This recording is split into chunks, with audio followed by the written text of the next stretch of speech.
결혼식이나 장례식 또는 품격 있는 행사에 참석할 때는 그에 맞는 옷을 입죠. 그것을 복장 규정, 영어로는 드레스 코드라고 합니다. 옷은 그 사람의 신분이나 특징을 말해 줍니다. 군복을 입으면 군인, 경찰 제복을 입고 있으면 경찰입니다. 드레스 코드의 원조는 제사장입니다. 제사장 드레스 코드는 무엇이며 여기에는 무슨 의미가 있을까요? 제1부 제사장 드레스 코드 28장입니다. 1절을 읽어봅시다. 시작.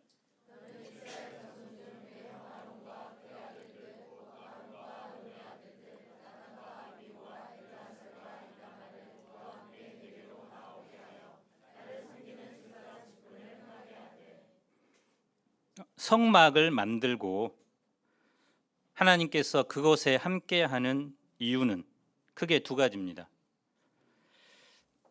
속죄소를 통해 그들의 죄를 용서하기 위해서죠. 또한 그들이 언약 백성으로 살아가는데 필요한 말씀을 주시기 위해서입니다. 이것은 대제사장이신 예수님이 하신 일이기도 했습니다. 십자가를 통해 죄 용서의 길을 허락하셨고 또 사람들에게 하나님의 말씀을 전하셨기 때문입니다. 이 제사장 단어는 히브리어로 코헨입니다. 어떤 사람을 위해 일하는 중개자 또는 어떤 사람을 대신하는 전권 대사라는 뜻입니다. 제사장 직분을 행하는 것은 이스라엘을 대신해서 하나님이 주시는 죄 용서를 받는 일을 하고 하나님의 말씀을 대신 듣고 잘 전해주는 일입니다. 특별히 명절날 그런 때는 대제사장이 제사를 지내는 동안 백성들은 성막 또는 성전 바깥에서 이제 기도하죠. 그래서 제사가 끝나면 대제사장이 나와서 하나님께서 모든 죄를 사해 주셨습니다. 그리고 하나님이 주신 말씀을 전할 때 백성들은 죄사함에 대한 확신과 큰 기쁨을 가지고 집으로 돌아가게 됩니다. 아론과 그 아들들이 그 역할을 하는 것입니다. 그 역할에 맞는 옷이 무엇입니까? 우리 2절을 읽어봅시다. 시작.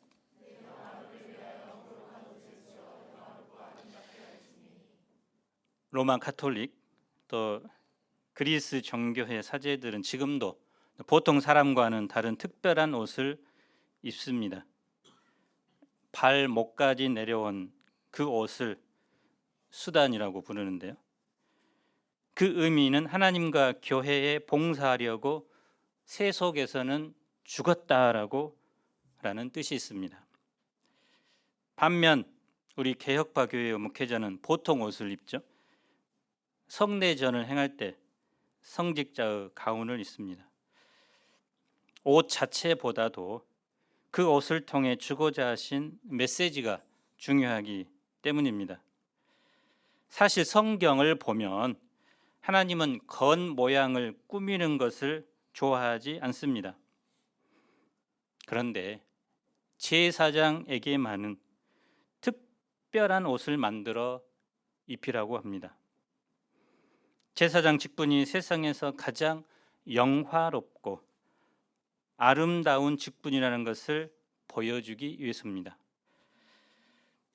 사람은 본래 영화롭고 아름다운 존재로 창조되었죠. 하나님께서 그 영화롭고 아름다우신 존재와 성품을 가지고 계시는데 그 하나님의 형상으로 지음받은 사람도 아름답고 영화로운 존재입니다. 그런데 죄로 말미암아 그 영화로움과 아름다움을 잃어버렸고 추한 존재고 되었습니다. 아론도 마찬가지죠. 그는 영화롭고 아름다운 존재가 아닙니다. 그런데 거룩한 옷을 입음으로 말미암아 무엇보다 하나님을 섬기는 존재가 됨으로 말미암아 영화롭고 아름다운 존재가 되었습니다. 여전히 죄인이지만 거룩한 옷을 입음으로 하나님이 보실 때 영화로운 존재인 것입니다. 성막이 구별된 공간이든 제사장은 하나님의 영광과 임재를 드러내는 구별된 사람이 됩니다. 옷이 날개라는 말이 있죠. 사람이 부족하더라도 옷을 잘 입으면 그 사람은 멋있고 세련되게 보입니다. 옷은 그 사람의 정체성을 나타내기도 합니다. 제사장이 입는 옷은 제사장 자신의 영화롭고 특별한 신분을 보여주지만 본질적으로는 하나님이 어떤 분이신지를 드러내 줍니다. 마찬가지로 우리 그리스도인들은 이제 예수 그리스도의 의의 옷을 입은 왕 같은 제사장이 되었습니다. 갈라디아서 3장 27절은 이렇게 말씀합니다. 누구든지 그리스도와 합하기 위하여 세례를 받은 자는 그리스도로 옷 입었느니라. 세상 앞에서는 초라하고 때로는 볼품없게 보일지라도 예수 그리스도로 옷 입은 우리는 하나님 앞에서 가장 아름답고 존귀한 존재입니다. 4절을 읽어봅시다. 시작.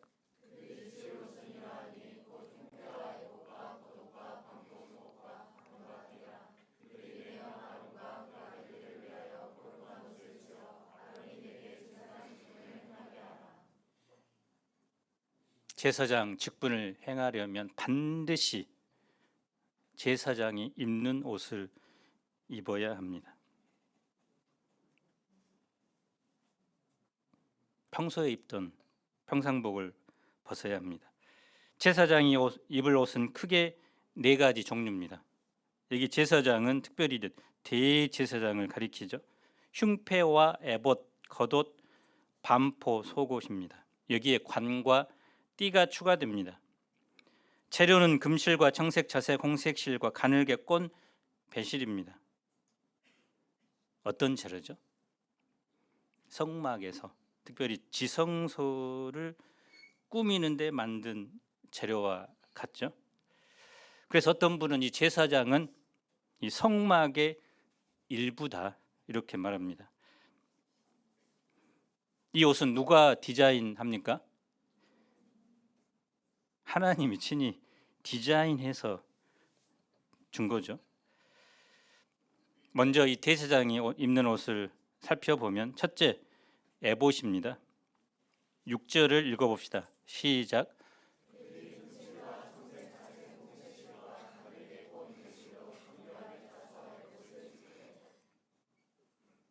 에봇은 대제사장이 입는 가장 바깥의 옷입니다. 조끼나 앞치마 같은 형태죠.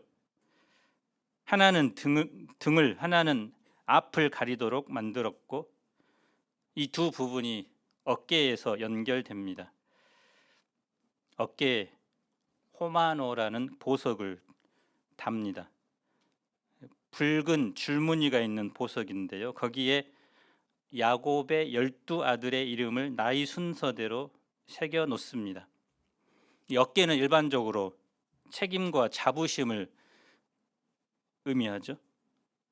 어깨를 들썩이면 좀 뻐기는 그런 느낌이죠. 제사장의 어깨 위에 이스라엘의 12지파의 이름이 있는 것은 제사장이 어떻게 하느냐에 따라 이스라엘 12지파의 운명이 달라진다는 것입니다. 출애굽기 19장에서 하나님께서 이스라엘에게 말씀한 제사장 나라로의 부르심이 바로 이것입니다. 너 혼자만을 위한 인생이 아니라 다른 사람들이 하나님 앞에서 살도록 돕는 존재가 되어라. 그런데 이 부르심이 이것만이 다는 아니죠. 에봇이 보여주는 것처럼 우리도 이 땅에서 하나님을 섬길 뿐만 아니라 다른 사람에 대한 생명의 책임감을 가지고 그들이 하나님 앞에서 살아가도록 돕는 존재로 살아야 합니다. 둘째는 흉패입니다. 15절을 읽어봅시다. 시작.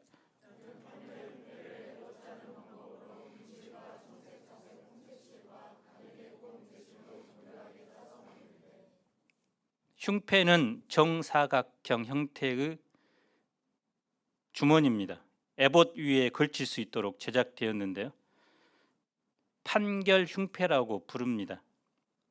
이 흉패 안에 하나님의 뜻을 묻는 우림과 둠밈이 있기 때문입니다. 우림은 빛, 둠밈은 완전이란 뜻으로 하나님의 빛과 완전하심을 상징하겠죠. 그 모양과 크기는 현재 알 수 없지만 아마 돌이나 금속의 주사위 모양으로 추측됩니다. 하나님의 뜻을 구하면서 우림이 나오면 노우, 둠밈이 나오면 예스로 받아들였다고 합니다. 실제로 이 다윗 왕은 항상 전쟁하기 전에 제사장에게 묻죠. 아마 이런 방법으로 하나님의 뜻을 구했을 것입니다.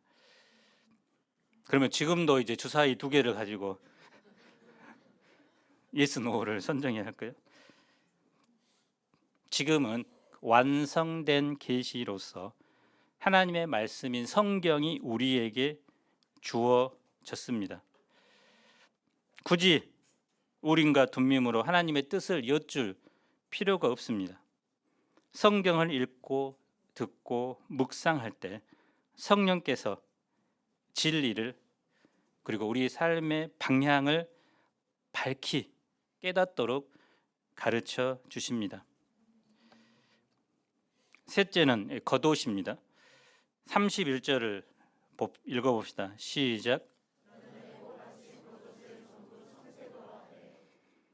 겉옷은 에봇 위에 입었기 때문에 에봇 받침 겉옷이라고 부르기도 합니다. 색깔은 무슨 색이죠? 청색은 어떤 색깔을 상징합니까? 하늘을 대표하는 색깔이죠.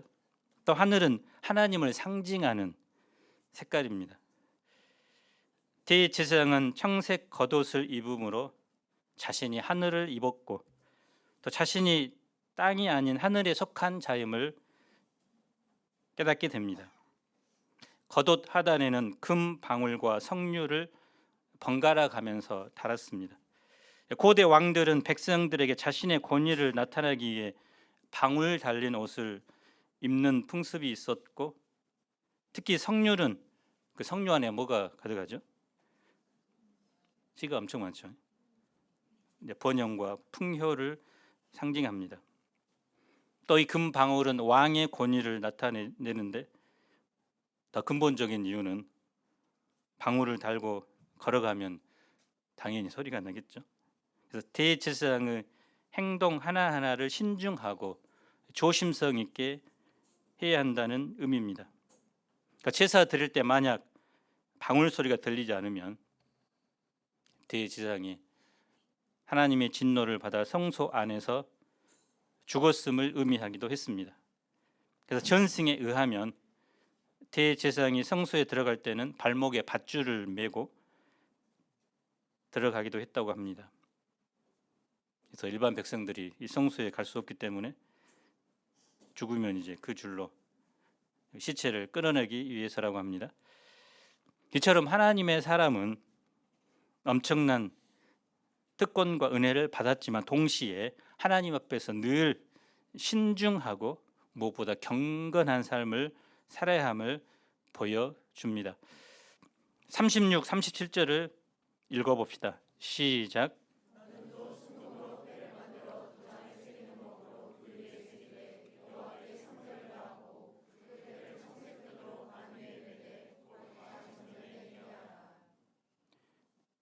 페는 히브리어로 치즈인데요, 꽃이란 뜻입니다. 그래서 이 패가 제사장의 옷에서 꽃과 같이 아름답다는 것을 말합니다.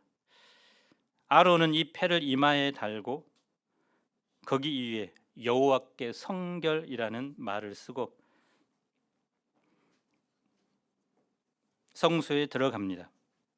그러면 이스라엘 자손이 드린 그 성물이 하나님께 온전히 드려졌다는 것을 보여줍니다. 하나님은 거룩하지 않은 제물을 받지 않기 때문입니다. 또 이것은 요한계시록에 보면 하나님께 속한 백성들의 표시로서 나타나기도 합니다. 하나님의 백성의 이마에 어린 양의 이름이 기록되었다고 말합니다.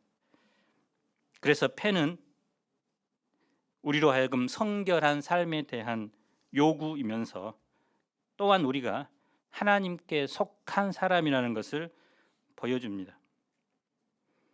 우리는 이마에다 여호와께 성결, 굳이 이것을 달고 다녀야 되냐 생각이 쉬운데요, 고대 근동 사람들은 이 의미를 단번에 깨달았습니다. 주인이 자신의 소유를 나타내기 위해서 가축들은 엉덩이, 여기에다가 이제 주인의 이름 이니셜을 새겨 놓고 또 노예의 이마에다가 주인의 이름 또는 문양을 새겨 넣기도 했습니다. 이 순금패는 한마디로 하나님께서 너 내 거야, 하나님의 소유임을 확실히 드러내 주는 것입니다. 그래서 우리는 생활 속에서도 내가 하나님의 사람, 그리스도인이라는 것을 숨기지 말고 밝히 드러내는 삶을 살아야 합니다. 학교에서 같이 생활하면서도 한 몇 년 만에 너도 교회 다녀? 이런 말을 들으면 안 되겠죠.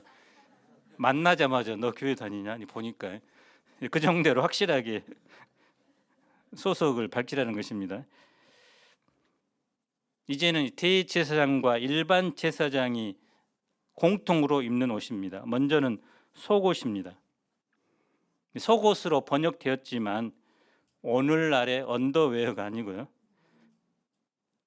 일상복입니다. 일상복. 속옷은 가는 배로 만든 고급스러운 일상복입니다. 손목까지 소매가 있고 발 뒤꿈치까지 내려오는 흰 옷, 흰색 통옷입니다. 그래서 영어 성경에는 코트라고 번역했죠.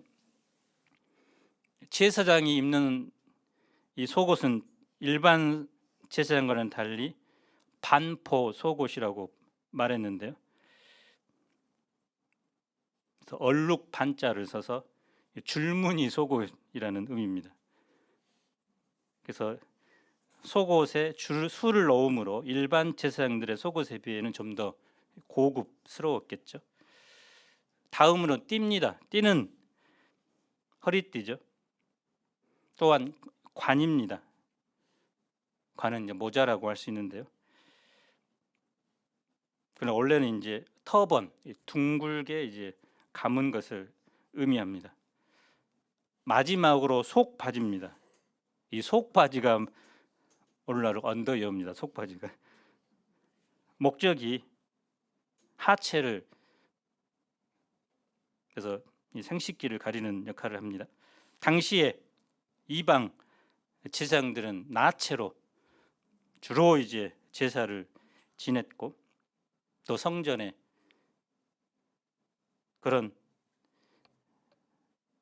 창기들이 엄청 많았죠. 아데미 신전에는 여사제가 1,000명, 부흥할 때는 이렇게 많았다고 하죠.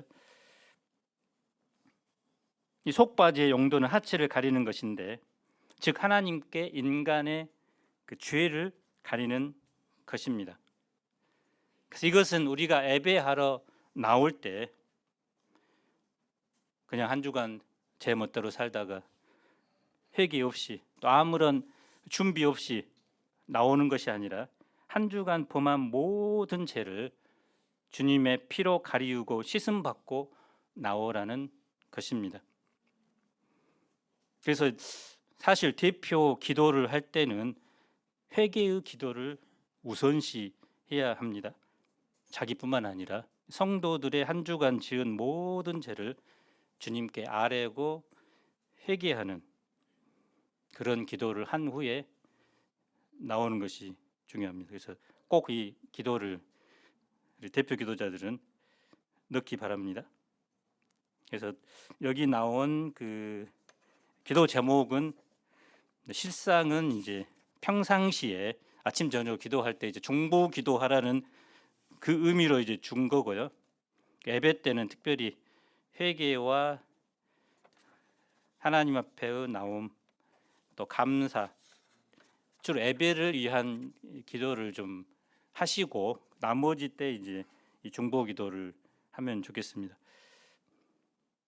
다음 주부터는 꼭 이제 반복해서 중요한 것은 하시더라도 처음부터 끝까지 이것만 가지고 해서는 안 되겠습니다. 그래서 사실은 준비 없는 것으로 비치기도 쉽습니다. 특별히 우리는 정말 이 말씀처럼 예배하러 나올 때 모든 죄를 주님의 피로 씻음 받고 나올 때 하나님께서 그 예배를 받으실 것입니다. 제2부 제사장 위임식 29장 1절을 읽어봅시다. 시작.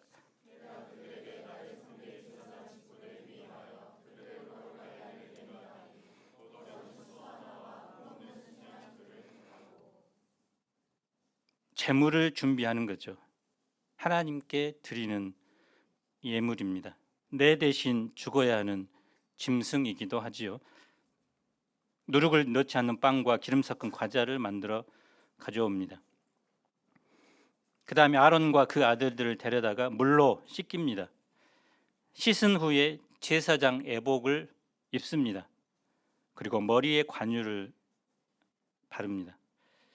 여기에서 중요한 것은 주님의 일을 감당하고자 할 때, 섬기고자 할 때 가장 중요한 두 가지, 죄를 정결하게 씻음 받는 것, 또 무엇보다 성령의 충만함을 받아야 한다는 것입니다. 그래서 죄가 있는 사람을 하나님이 쓰시지 못하시겠죠. 또 하나님의 일을 하려면 반드시 성령의 기름을 충만히 덧입어야 합니다. 위임식의 핵심은 무엇일까요? 이제 제사입니다. 크게 세 가지 제사죠. 속죄제, 번제, 화목제입니다. 수송아지를 끌고 가서 머리에 안수합니다. 성경에 나오는 안수는 여러 가지 의미가 있습니다. 주로 이제 사람에게 합니다. 직분을 위임할 때 안수를 합니다.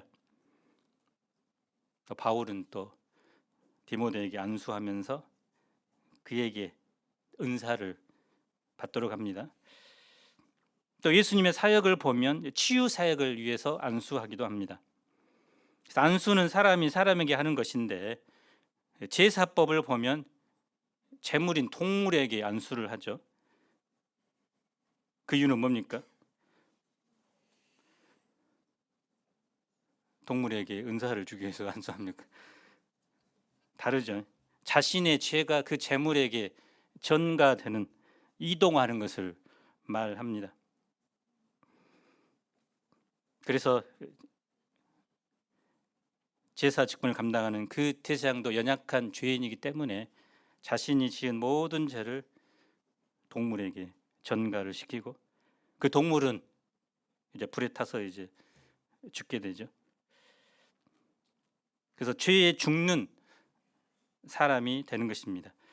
그 송아지를 잡아서 피를 제단에 뿌리고 제단 밑에 쏟습니다. 고기는 제단 위에서 불사릅니다.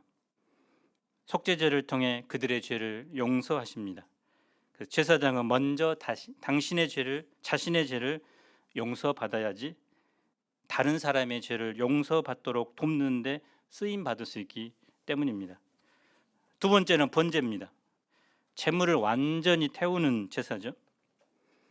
아낌없이 순양을 태워 드립니다. 그래서 제사장이 하나님께 자신의 모든 삶을 하나님께 드리겠다고 고백하는 제사가 번제입니다.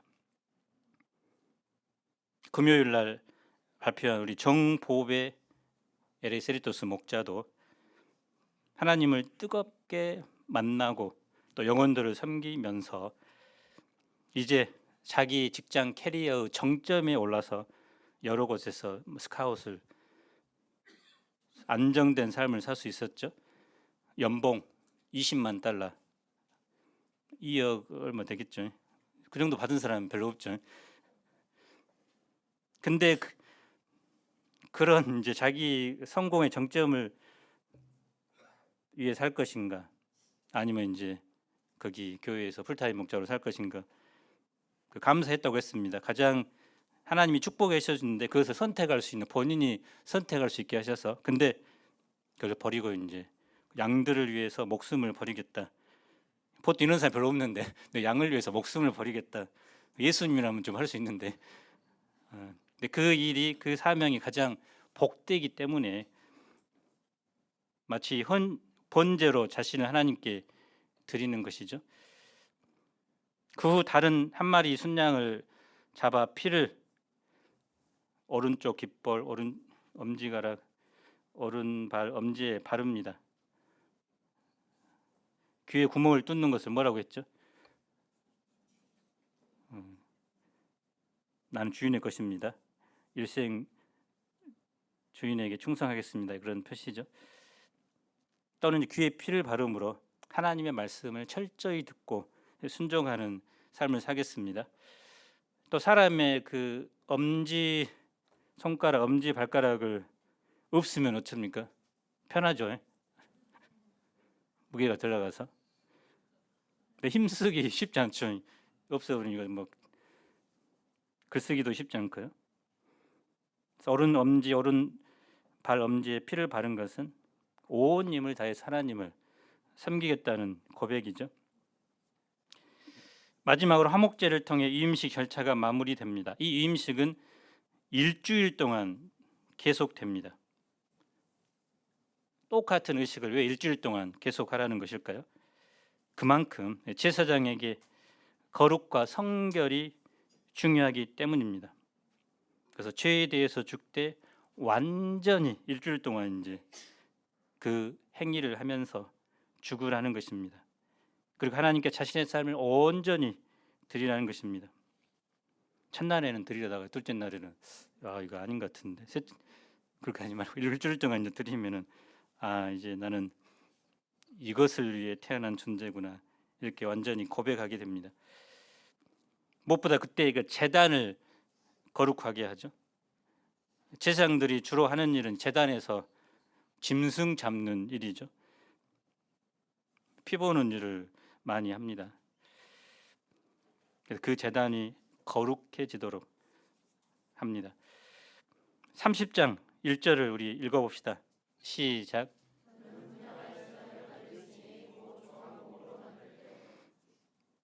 성소의 안에 분향단을 두는데요, 그 분향단에서 타오르는 향은 성도가 하나님께 올려드리는 기도를 상징하죠. 그 요한계시록 8장 3절을 한번 읽어봅시다. 시작.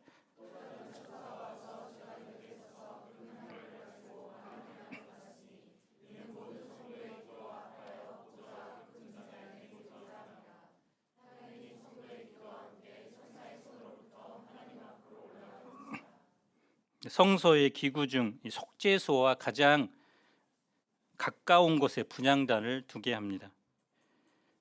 그것은 하나님께서 우리의 기도를 가장 가까이에서 듣고 계신다는 것을 보여줍니다. 우리는 예수님의 속죄 사역을 통해서 하나님의 은혜의 보좌 앞에 이제 언제 어디서든지 담대하게 나갈 수 있습니다. 기도를 통해서 하나님의 백성으로서 필요한 모든 은혜를 하나님께 구할 수 있습니다. 하나님은 우리의 기도를 향기로운 향처럼 아름답게 여기시고 가장 좋은 때에 가장 좋은 것으로 응답합니다. 근데 여기서 기도에 대해서 우리가 한 가지 알아야 할 사항이 있습니다. 분향단에서 하나님이 지정하신 향만, 또 지정하신 장소, 지정하신 시간에서 살라야 하듯이 우리의 기도가 하나님의 뜻대로 하는 기도여야 한다는 것입니다. 그것은 말씀에 기초한 기도이죠. 무엇보다 하나님은 정해진 장소, 정해진 시간에 분향하도록 합니다. 인간은 나약하기 때문에 시간과 장소를 정해 놓지 않으면 하나님을 섬기고 또 기도하는 것조차 쉽게 잊고 살기 때문입니다. 그래서 우리는 기도하면서 일정한 장소 그리고 일정한 시간에서 기도하는 것이 중요합니다. 한마디로 이제 기도의 루틴을 만들라는 것이죠. 이번 주 본문 말씀을 적용하면서 우리도 한번 기도의 루틴을 만들어 보면 좋을 것 같습니다. 자기만의 기도의 장소, 기도의 시간.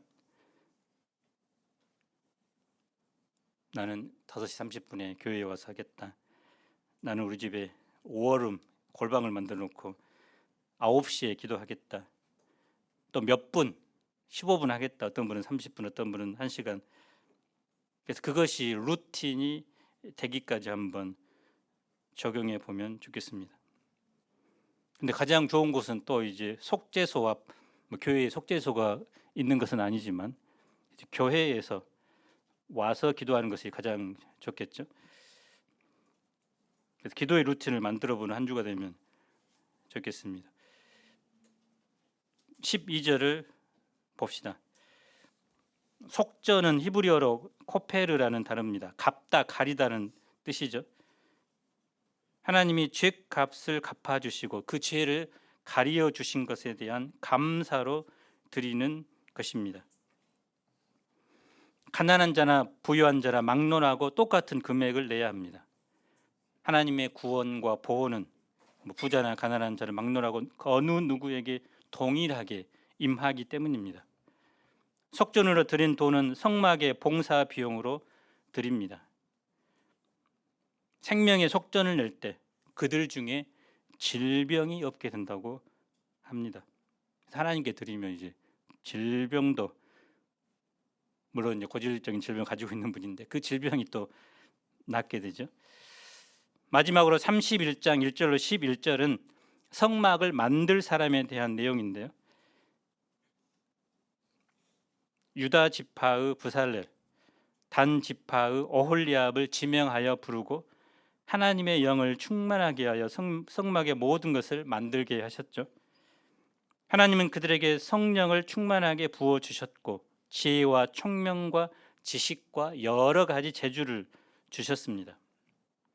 근데 4절에 보면 한 가지가 더 부과되는데요. 4절에 뭐라고 나왔습니다. 한 가지. 무슨 구라고 하죠?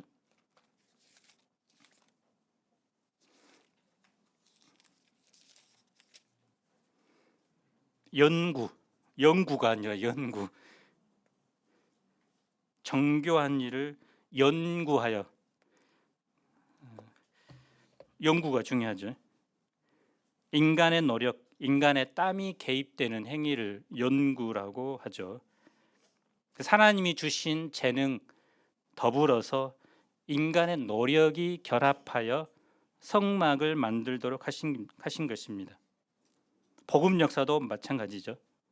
본질적으로 하나님이 하시는 역사이지만 또 우리가 연구하여 또 창조적인 지혜를 가지고 섬기는 것을 하나님은 기뻐하십니다. 전도 프로젝트 시즌2를 이번 주부터 8주간 합니다. 작년에는 대청부만 하고 학사회는 박수 쳐줬는데요. 박수는 이제 자기가 받으려고 이제 다 동참합니다. 그래서 매주 한 가지씩의 미션이 나옵니다. 나는 안 할래 이렇게 하지 마시고 전부 우리 동참해서 학사회 또 대청부가 연합하여 하나님이 가장 기뻐하시는 영혼 구원에 쓰임 받기를 기도합니다. 특히 이것은 연구의 결과죠. 그래서 대청부가 연구하여 8주간의 미션을 만들었습니다. 이것을 하나님께서 축복해 주시기를 기도합니다. 우리에게 여러 가지 신분이 있습니다. 교수, 의사, 간호사, 부장, 학생. 그런데 가장 자랑스럽고 중요한 직분, 아름다운 직분은 무엇입니까? 목자의 직분, 복음의 제사장 직분입니다. 그리스도인은 예수 그리스도의 거룩한 옷을 입은 하나님 앞에 아름답고 영화로운 존재입니다. 그리스도로 말미암아 우리는 왕 같은 제사장의 신분이 되었습니다.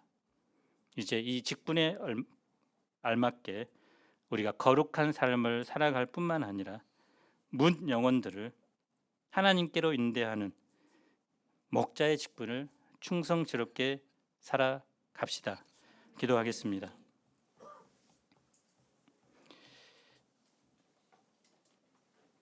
영화롭고 아름다운 존재로 우리를 창조하시고 그러나 죄로 인해 추하고 병든 존재가 되었지만 이제 예수 그리스도로 우리를 옷 입혀 주시고 하나님을 섬기는 또 영혼들을 섬기는 귀한 복음의 제사장 직분을 주셔서 감사합니다. 이 영광스러운 직분을 늘 깨닫고 이 직분에 맞는 삶을 살아가도록 축복해 주시기를 간절히 기도합니다. 특별히 우리가 기도의 루틴을 만들어서 매일 정한 장소, 정한 시간에서 하나님께 나아가 기도함으로 하나님이 우리에게 주시고 주시는 모든 은혜, 복들을 누리는 삶이 되게 하옵소서. 예수님 이름으로 기도합니다. 아멘.